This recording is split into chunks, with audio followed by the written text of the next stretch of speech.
In this tower, they both felt the tension coiled in the lower platform. When the heat touched it, it would spring upwards sharply. Rhyme flew through the air, feeling the wind on his skin.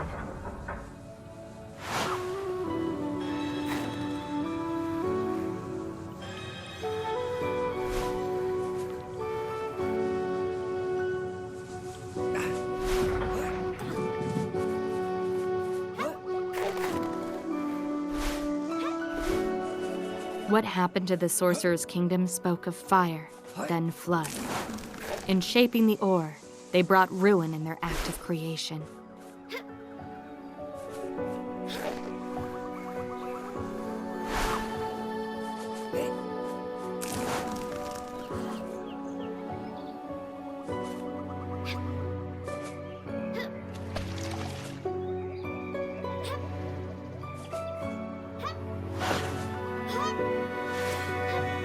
Ember's heart sank seeing Rhyme imprisoned in the ice. She worked quickly. Every moment he was buried in the ice was too much for her to bear.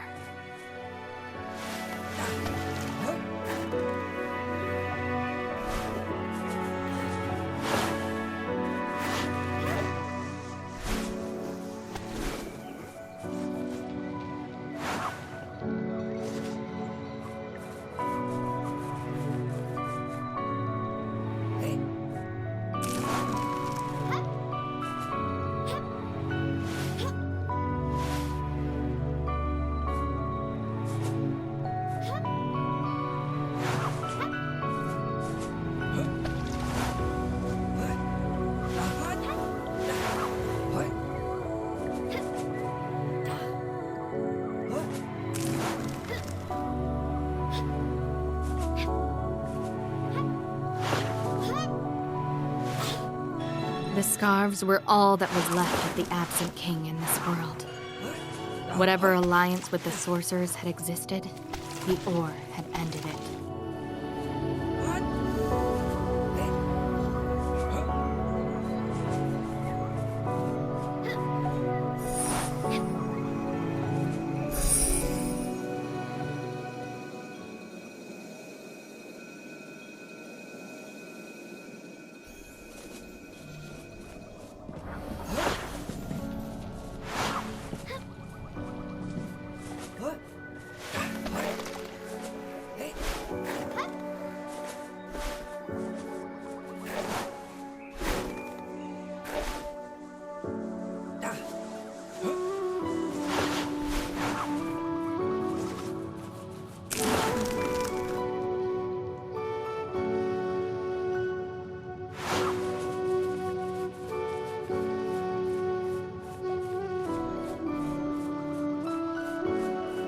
Ember and Rhyme had seen what had befallen the kingdom, the castle, and wondered if perhaps what happened here was affecting their twin worlds as well.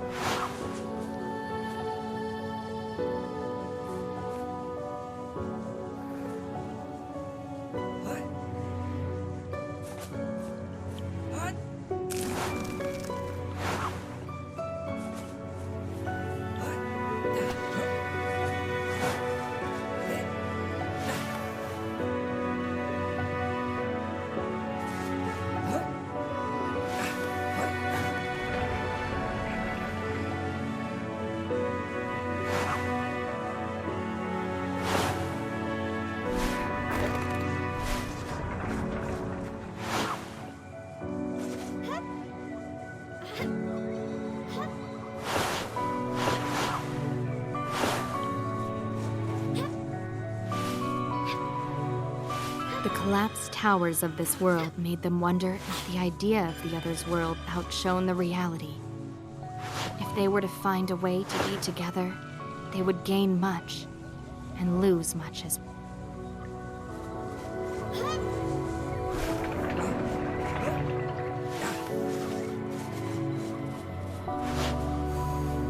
They felt a strange, familiar vibration, faint at first. There was ore near, somewhere beneath the earth. The cloak shimmered in the light, the chains on the hem sparkling. The cloak became heavier, as if drinking in the ore's energy.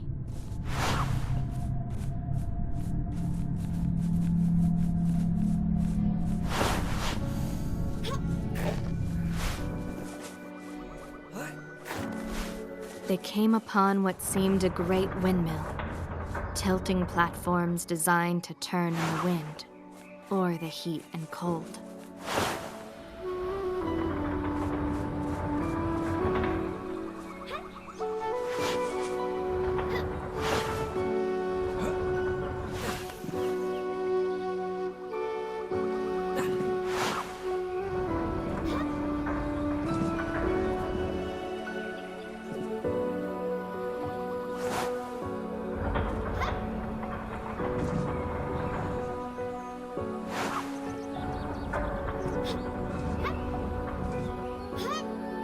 As they studied the tilted platforms, they reflected on the turns their journey had taken.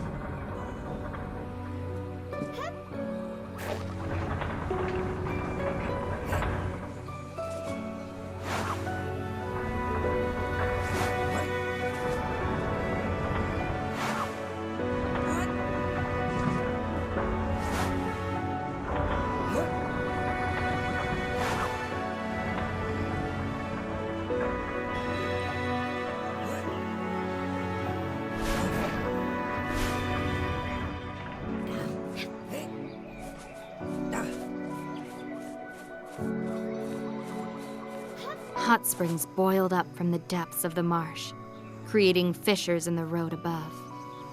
The faint smell of sulfur lingered in the air.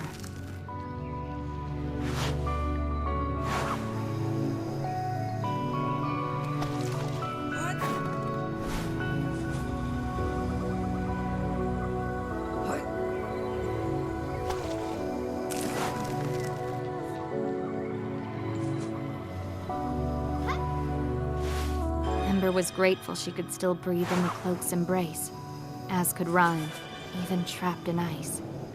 Despite their differences, at least the air and water were not against them. A dam had been built here, but time had been the water's ally. The locks of the dam were cracked and splintered, the water now flowing freely through the cracks.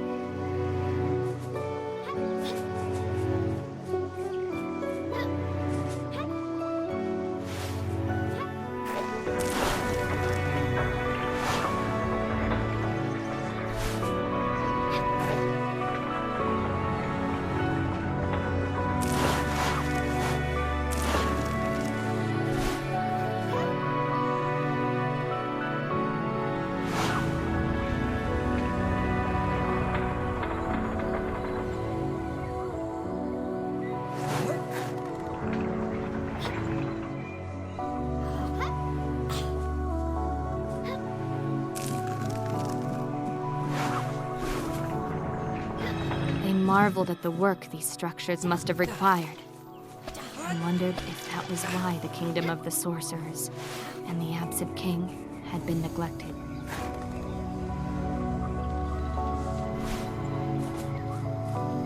The submerged chambers took on an odd light in the heat from the vents.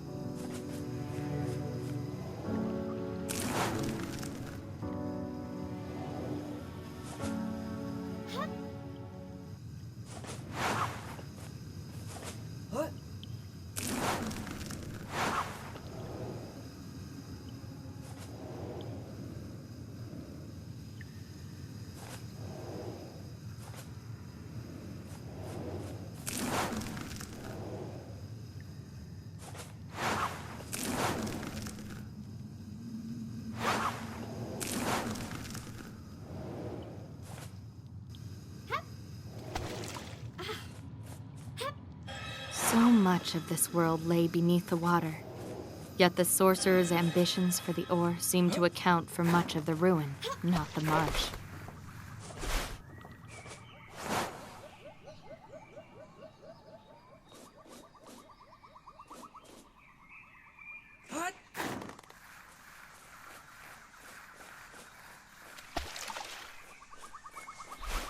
The world below was almost as great as the kingdom above. Two kingdoms of sky and water, meeting, reflecting in the water's surface.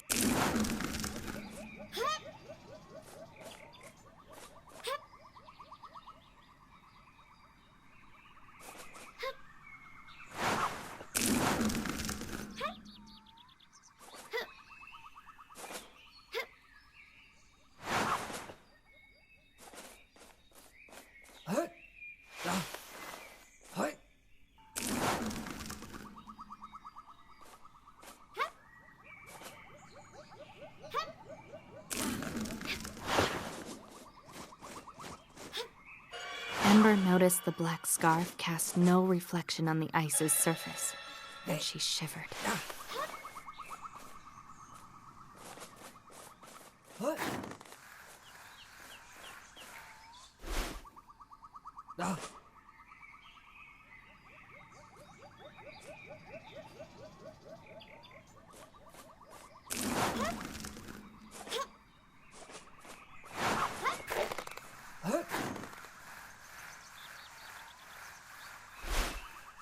The towers grew larger, grander, and the destruction that had been brought to them more savage.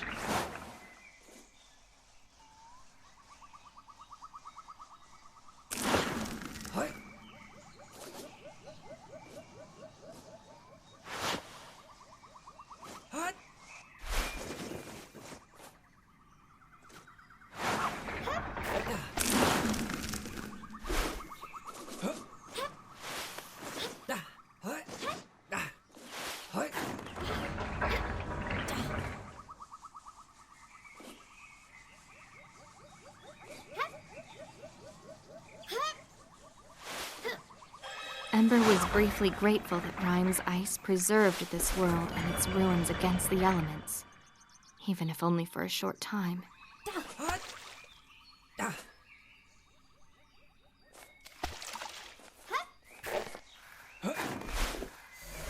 On both the battlements and the rises in the road where only the rains could touch, time made its presence felt. Everything was a marker of the past, not whatever future they had envisioned.